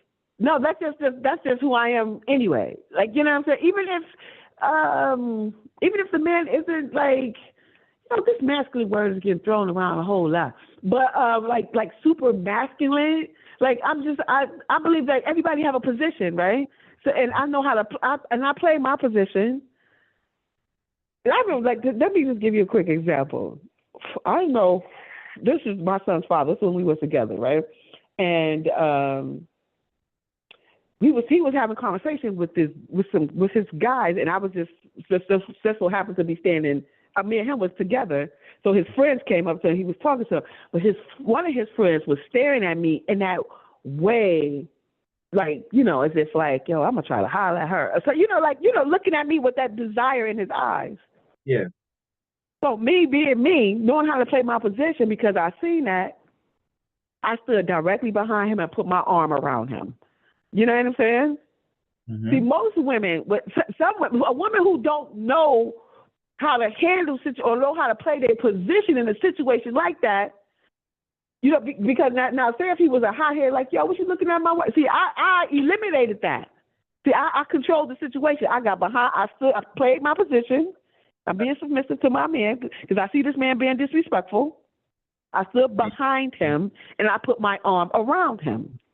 You just diffused that to stop that, and you turn it into a 5-second fix versus people going back and forth, and there being a whole situation for days and hours of conversations. You just nipped it in the bud. Right, exactly. With some women, because like some women like for men to stare at them. Then I had a man who told me that like he did, but mind these were Caucasian. He was like, my wife like when men stare at her, and I don't care that men stare at her. Like like she be wear a little short shit. Ain't nothing wrong. Now if you with your man, I agree with that. Like wearing like really sexy stuff as a woman, and if you with your man, and if he okay with you, wearing something like that, then that's cool too, right? Because a lot of things can happen behind that. Y'all can walk up against to some guys who is ignorant, you know what I'm saying? As long as he knows to handle himself and handle the situation, and he cool with it, then that's fine. But oh damn, I lost my thought. Sorry. No worries. No, basically your point being that as a woman, and that's See, this is part of the reason why I say having these types of conversations are important because people mystify sex and make it this far-fetched thing when you could have a simple conversation and really get an understanding. Like I've learned a lot just by talking to you, and I really appreciate it. Oh, thank you. Oh, I'm I glad really am. I was really excited. Like I still got my do rag on my head and my pajamas. I was like, are we going to do this or not? Oh my God. 'Cause I had to set the whole thing up, and I was like, let me just. I'm gonna give him a courtesy. Let me just call. I kept looking throughout the today, early this Yeah, morning. I was like, yeah. okay, but anyway, but next time we'll probably do it again if you would Yeah, want to have me as a yeah, guest. definitely. I was gonna say no for sure. We're gonna have a round two. So I have kind of have a show culture that that I've been keeping on since I started, and I have a Mhm. lot of questions. One of them is from my wife. I ask all my guests this question, and then I have like another list of questions, and I have like a short poll that I do at the end to get an idea, Okay. views on life in general. But one thing I want to get from you is every guest leaves a question for the next one. So, do you have a question that you'd like me to ask the next person I talk to? And obviously, they don't know who this is, they don't know you, but that's just what they ask. Uh okay. Oh yeah, my question. We do it's a two-part question. Do they watch porn? And if Okay, they are in a relationship, do they watch porn with their spouse? okay. Today with with their spouse or significant other, right? Mhm. All right. Okay, here's the question for from my previous guest. Um it's Okay. Oh, I sorry. like that. That's cute. So it No, goes like that's very clever. I like that. That's clever. so one of the questions would the first question that I'm gonna ask now would be why can't we just get along as humans on this planet? That's the first one. Oh, I'm so glad they asked that. Goddamn, a Caucasian asked that, didn't they? Yeah. A Caucasian asked that. Oh Lord, yes, Was yes. they For the Caucasian? Caucasian person, yes, you're right. Okay. Caucasian lady, man, let me tell you something. Right. Why can't we all get along? That is a good question. Due to and I'm sure she's speaking of black and white people, right? The reason why that's not able to happen is because of your people and their white supremacist thoughts. Then there's nothing. Now, look, I agree. You should have strong sense of love and pride about your race of people. But when it comes with hatred, violence, that's a problem. So, Caucasian man or lady, so what I would challenge you to do with your people, because it's coming from your people, we're reacting to Okay. to to to to the racism. It's a So what I reaction. would right, this is the reason why we can't, because we reacting is because because they have their white supremacist thoughts, and as you should, but it shouldn't. But it comes with violence and hatred, right? Now, if you can get your people together and tell them to relax, because I think my opinion on racism, for somebody to just not like somebody just because they don't look like you or they're different from you, that comes you have a strong sense of insecurity, and jealousy is deeply rooted in your body. So once you tell your people to erase that from them, I don't know how because it's generational shit. How y'all can do that? But you need to tell them to do that. Then we'll be able to get along. Because now, mind you, I'm pro-black. Yes, the fuck I said what the fuck I said.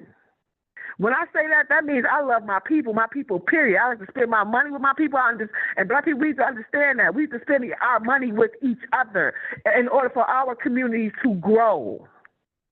for us to gain wealth, right? So when I say that doesn't mean that I hate anybody else. That don't mean I hate Caucasians. That don't mean, because I don't. Am I aware of the fuck shit that happens that y'all do? Yeah, but I don't leave my house on some, with that energy in my, because get right with God, Caucasian. That's what I'm gonna tell y'all. Y'all got to get right with God.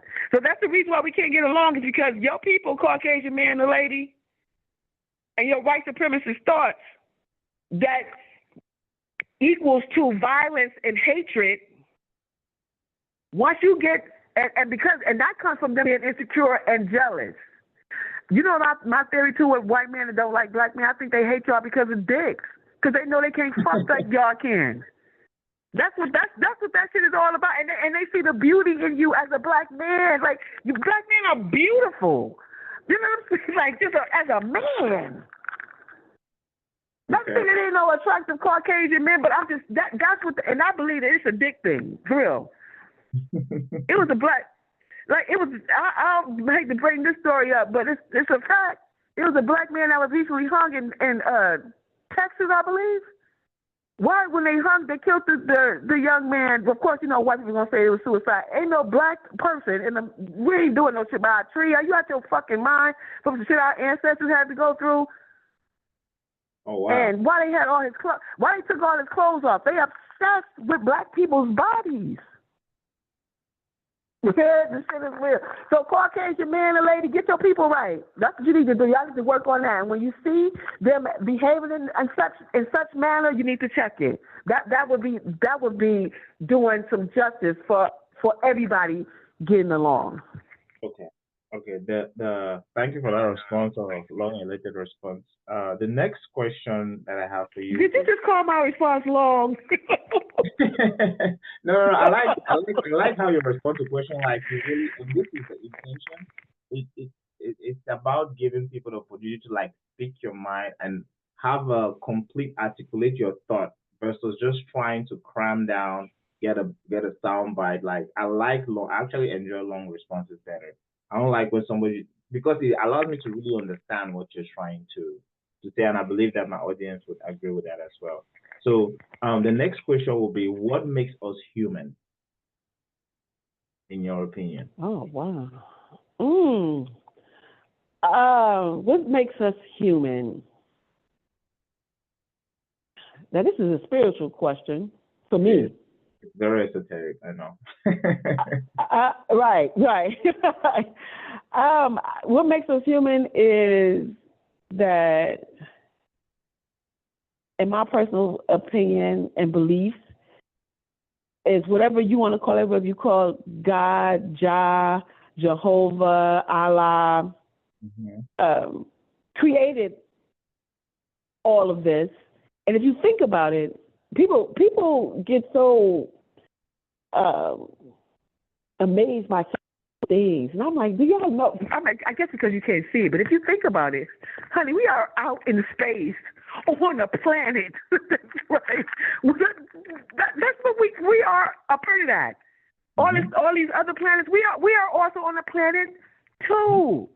So this was created by God, Jehovah, God, Allah, however you identify the Most High. And what makes us all human is that we have the spirit, the soul of the Most High. Right. Okay. So that's what I think what makes us all human. Oh, that's beautiful. I've gotten most of the responses I've gotten around this question are pretty much around what you said. A lot of people think that what makes us human is the fact that we have a soul, we have a spirit, and we have a creator that is responsible for all of us, and we all have that thing, that spiritual thing that makes us distinct from each other, and yet very similar to each other. I've gotten that a lot. And so last question before the poll would be, one more question before I go to this question. What would you tell, and this is the question I got from my wife. I ask this to all my guests. It's not unique to you, but The question she's having me ask everybody is, what would you tell the younger you? So if you could travel back in time, I don't know, 10, 15, 20 years, and talk to the younger you, what advice would you give the younger you based on your experience, based on what you know now about life? What would you tell your younger self? Hmm. You know what? You know how your mother really know you. Let me just tell you a quick little story. I met my mother when I had to be maybe I was young. That's probably in the seventh grade, and she would take me to the bank and she had me count her money and stuff like that. You know, helping me with economics in a way. And so Right. she just said, she said, would you pose nude? And without hesitation, yes. Right? And I'm 13 some years old, right? And I was like, yes. And so she said, but what if you don't think, what if you become mayor or something? I was like, I'm gonna become mayor? You know, in my mind, like, I was just like, what is this woman talking about? Okay, so my youngest, so I say that to say, I would tell myself to speak up more. Now, at home, I was very vocal. But outside, as a young person, I was really quiet, and I'm still this way to this day. Not really quiet, but very observant. Like, I watch people and how people move, and I'm always paying attention, right? So my thing was to be more vocal. Okay. Because Outside. I was already that in my head. I just wasn't allowing it to come out through my Outside. breath. Okay. Okay. That makes perfect sense. Now, this is the last question, and then we're gonna go to the poll. So the question is, what is your philosophy of life, and why do you believe it?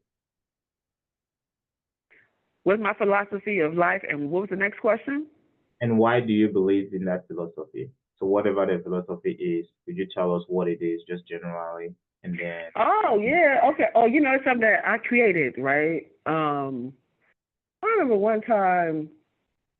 This when I was young. I think it was not. I was an exotic dancer at this time, and it was something that was in my apartment that was just kept beeping, beep. Like something I had a problem. I got up and I fixed it, and I was like, oh, that's the answer. You got a problem. I mean, you know, like just something like as small as that. Like fix it. You know what I'm saying? You have to fix it. So, and now that happened, and that had a profound effect on me and my mental, right? Something as small as that. Right. And then I created this thing where I could and that is that you have to have these 5 things, right? To my philosophy on life. And that is you have to work on these things each and every day. You have to be mentally, physically, not only exercising, but also the things that you put in your mouth that you eat. Mentally, physically, spiritually, financially, and emotionally well. That is my philosophy to life. You have to work on these 5 things every day. And I think with these 5 things, these 5 wellnesses that I created is will help you have like a plentiful life. I'm not talking about in material things because everybody gets things confused with that. Material things, if y'all think about that shit, don't mean nothing really. Right. But just your wholeness as a being. Just like you asked me that question, like what makes us human, and it's all a spiritual thing. But also because we are spiritual, we also forget that you have to work your mental. You're gonna have all types of thoughts. You have to control that. Mm-hmm. That's telling yourself affirmations. You know, knowing that you're beautiful. Who I don't give a fuck if don't nobody say it to you. You think it, right? You're emotional. See, you should tell that Caucasian person who asked that question, just add that to the list, to her people, right? Your emotional wellness. So when you like say if you come across somebody who's negative towards you, you have to know how, as a person, give that no energy. Because it takes 2 to tango. I'm not giving you no energy. You get nothing. I'm not looking at you. I don't even see you. I see you, but I don't. Right. So if you work on those 5 wellnesses, I think that would That is the philosophy of life. That's going to keep you grounded. That's going to keep you happy. That's going to keep you safe. That's going to keep great people around you. That's going to keep your spirit up. That's going to help you with your finances. It's going to help you with your physical. You will be grounded. But it's an everyday thing. Okay, that's very beautiful to say. Thank you. It's interesting that you came to that such a profound conclusion based off of a beeping sound in your apartment. Something small, but Yeah. taught you something really, really Right. about, yeah, you when something is wrong, you can actually get up and figure out how to fix it and then fix it, and then you just improve your life just a little bit. So if you keep doing those little things, just a little improvement, just fixing these little things, all little, but Right. when And then, you work but together, it yeah, creates and a another. so And the thing about that though, people know that, but because of their mental and their emotional and their spiritual, they just don't. You know what I'm saying? Because they haven't worked on those things. yeah. There's other things. Like, you know that, but yet, come on, you got to work on it. Okay. So I'm sorry. I just want to say that. No worries. So here's the poll. The poll is, so I'm gonna give you a list of things that I'd like you to rank from top to bottom. Your number one being the most important in your view, and then whatever the last one is would be the least impactful or important. So Okay. when it comes to our society, right? Let's just say when I usually think about the world, I usually think about the planet, but let's just think about America for this poll. So these are a list of things that I believe are going to have a tremendous impact, more than likely, on every aspect of our lives over the next 20, 30, 50, maybe say 100 years. And so from the list of things I'm going to list, what is the most impactful thing in your opinion? So robo taxis is one. Robo taxis is like, a car that drives itself. And so you can get it like an Uber thing where, you just, go to the app, the car comes. You talking about a self-driving car? Yeah, self-driving car, that's one thing. You have Okay. energy, which is like solar energy, like wind Okay. energy. And then you have humanoid robots. That's like, this is also kind of one of the things Tesla is working on. They are building like humanoid robots, and there are applications for this obviously in the sex industry, like sex dolls and so on and so forth. So and the next thing on that list would be medicine. So kind of sort of big pharma, but the whole medical industry, right? So of these four things, in your opinion, what is going to be the most impactful or the most meaningful over the next few decades? Okay. Self-driving cars, robots, Mm-hmm. solar energy, and medicine. Mm-hmm. Solar energy Energy. is most impactful to me. Yep, that. Um, mm, I really like the last, or the other three is at the last for me. They are last. Okay. So robo taxis, There's no second, no third. There's no, they're there's all no, there's no second. All three of those are last. Because medicine, I don't trust the pharmaceutical medicine. Y'all need to, I mean, that's all about money. They're trying to keep you sick, to keep y'all. You better get on your herbal shit, and also, like I said earlier, your physical wellness. That's the things that you put in your body, the shit that you're eating, or you gotta stop with the processed bullshit and all that meat. Oh, the pharma industry is just disgusting. Unless you grow your own. So the medicine, no. I think that we need to do. I'm more like I like to go like more herbal than I would medicine. I tell my doctor, like, I'm not. Maybe towards the Dr. Sebi type stuff. That's compared to everything else. Say it again. I say you're leaning towards the Dr. Sebi type medications. Yeah. But however, not to say that that I don't believe in the medical field, because I've had some surgeries done that I needed. Because as a dancer, like, I have 2 hip replacements, and thank God, like, my body is great. I can still do all the things. I just can't do no splits or anything like that. I still can dance. I still can all that. So, but yeah, when it comes to surgeries, yeah, but medicine, no, I don't really want to do that. And Which is which is very and then you, correct. Right, you're right.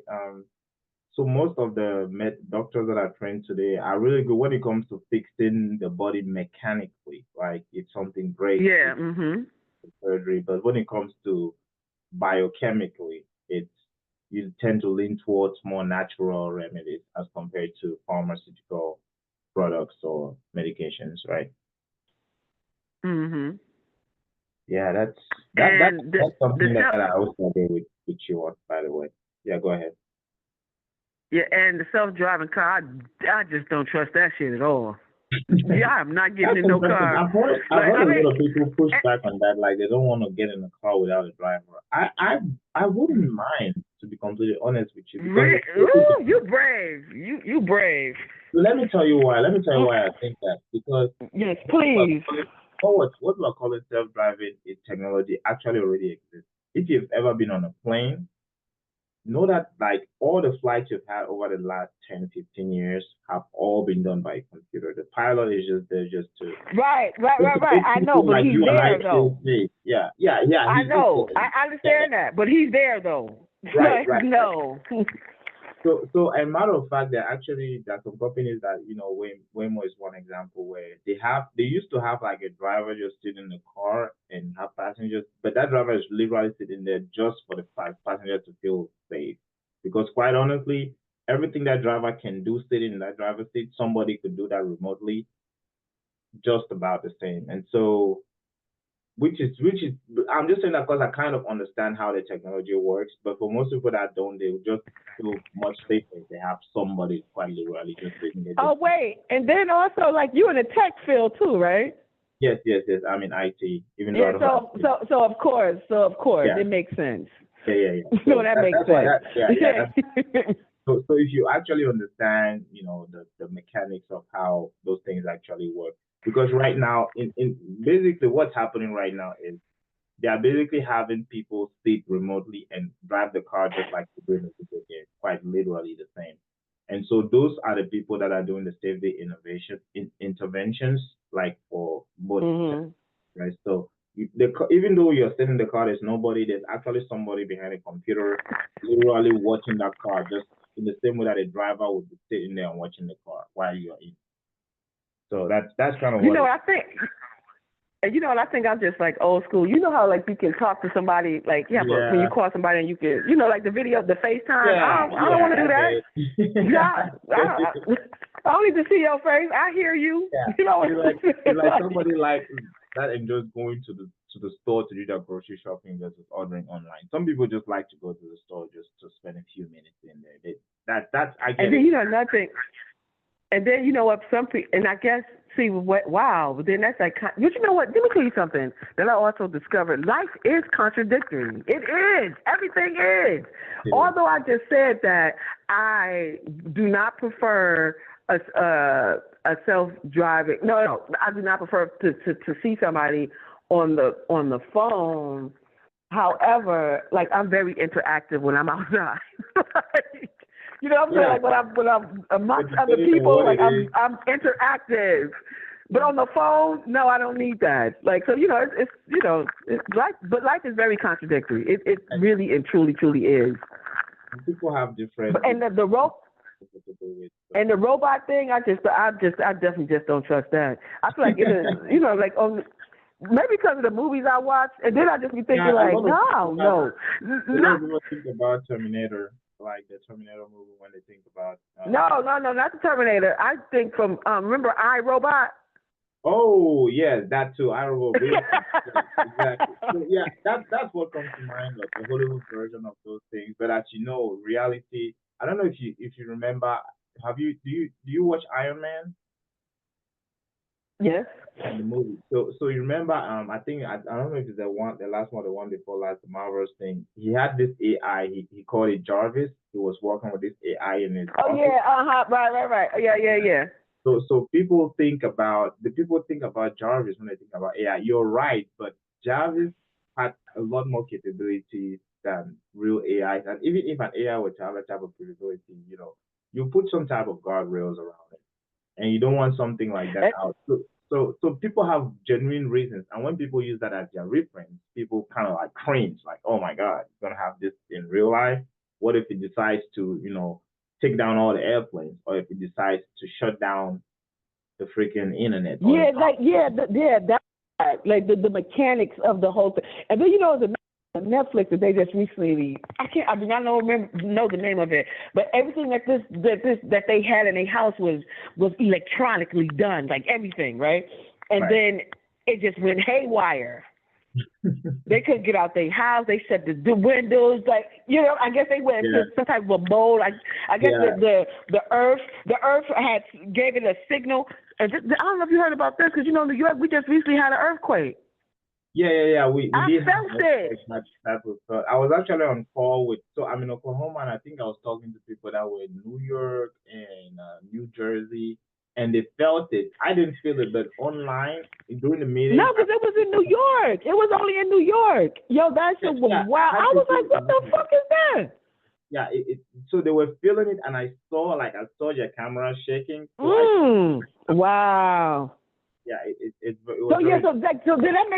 So that makes me think, like, say if, like, everything is mechanical. I don't know, and you're an IT person, I'm not, but maybe it has like in my mind, I'm thinking that they probably have like a sensor or a button that says, like, okay, danger, or something, So now it's time to shut everything down, and it'll shut everything down, like, in that moment, like that was, Yeah.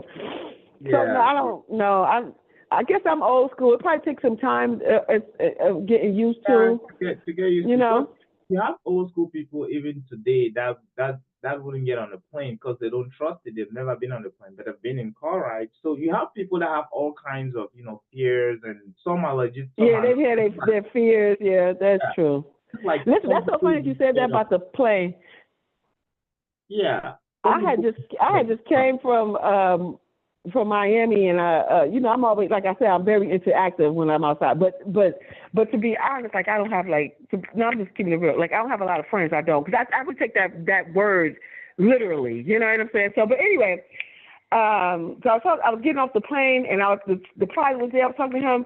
He was a Caucasian man, and I said, what got you? I'm always interested, just like you, like in the why somebody do what they do for a living, right? And so I said, so what got you into becoming a pilot? So he said, as a kid, I just always liked planes. And then he said, when I was in college, they had this a pilot program. He said, and I got into it, and here I am. So then I said, so do you fly on your off days? He said, no. He said, it's just like any other job. He said, this is my job. I don't need to do it anymore. I was like, oh, okay. He said, most pilots don't own their own plane. He said, we do this for a living. I was like, oh, that makes sense. Yeah.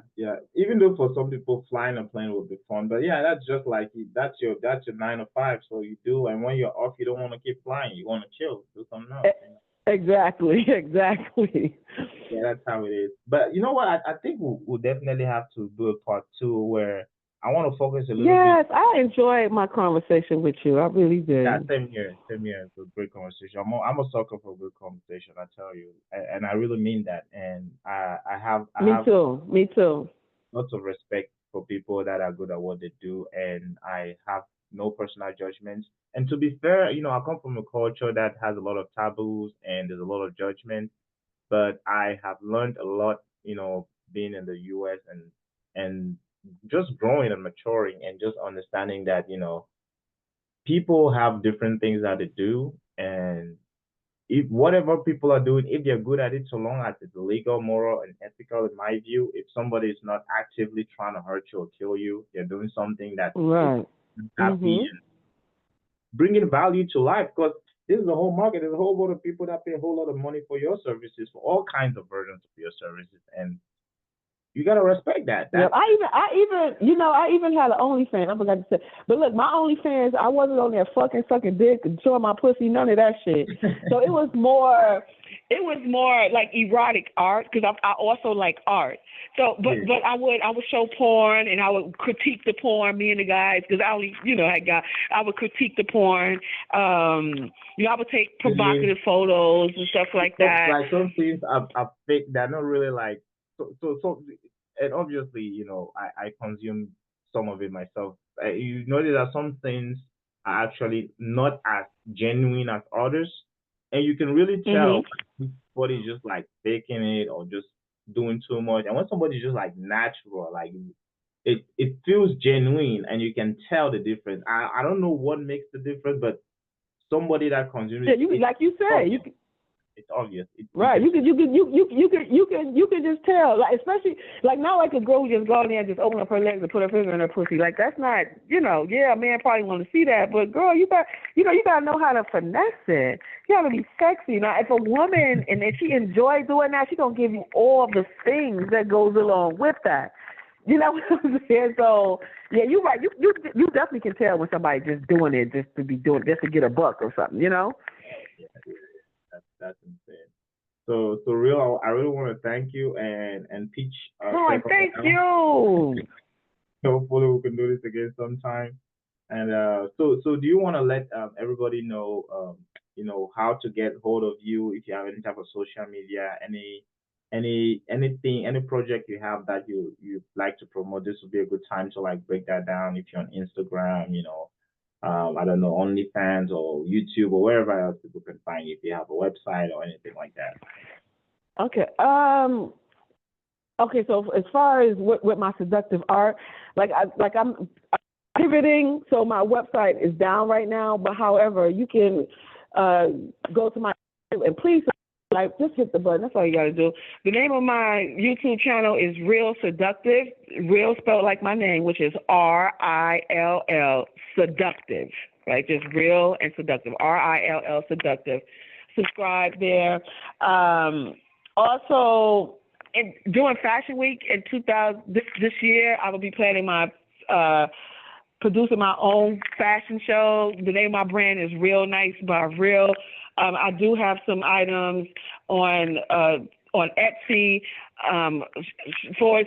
/shop/Real Nice. Real is spelled RILL and nice. The name of my brand is Real Nice by Real. Hey, so I will be doing that. So if you're in New York, you can check that out. And you can also go to I have a fashion blog, and it's that THATSRILLNICE.blogspot.com, where I talk about fashion history. I give my critiques on current people in the news. Also put out my things there. You can go there and read that. I'm also on Instagram. You can find me there at Seductive Rill that's Seductive Rill RILLIIS. And on Twitter at Real Oja, that's RILLOJI. So yeah. So follow me. I follow people back. I'm not one of them people when you follow me, I don't follow you back. I don't do that. I don't think I'm not a super celebrity. Okay, I follow people back. Okay, that's awesome. And I'll also include all of those platforms and social media in the description below. Please reach out to Real if you have any questions, comments. Yes, please. Are you providing any types of do you have any type of events if people want to book an event or come to one of your events? What's the best way to do that? Oh Just wow! social To media? contact to leave me a message on YouTube. Okay, With an email or something like that, or you can email me personally at realfashion@yahoo.com. That's real RILL fashion @yahoo.com. So you can book me that way. Like I said, my website is currently down because I'm just trying to figure some things out. It just wasn't going way, whatever. I wasn't making any money. Let me keep it a buck, okay? I wasn't making any money, so I got to figure out which route to take. But I am available for hire for girls' nights out events, bachelor parties. No, bachelorette party. No, I will do a bachelor party, but I have. Well, you can hit me up and I'll give you all the information about that. Because it won't be your typical. I'm not coming there to strip for you, but you'll be very formative and fun. sounds Speaking awesome. engagements and things of that nature. Yeah. All right. Well, thank you very much, Rill. I appreciate you for taking the time. Thank you. I appreciate you. Definitely be doing a round two. Thank you very much. Yes. Have a great day. Enjoy. You too. Bye bye.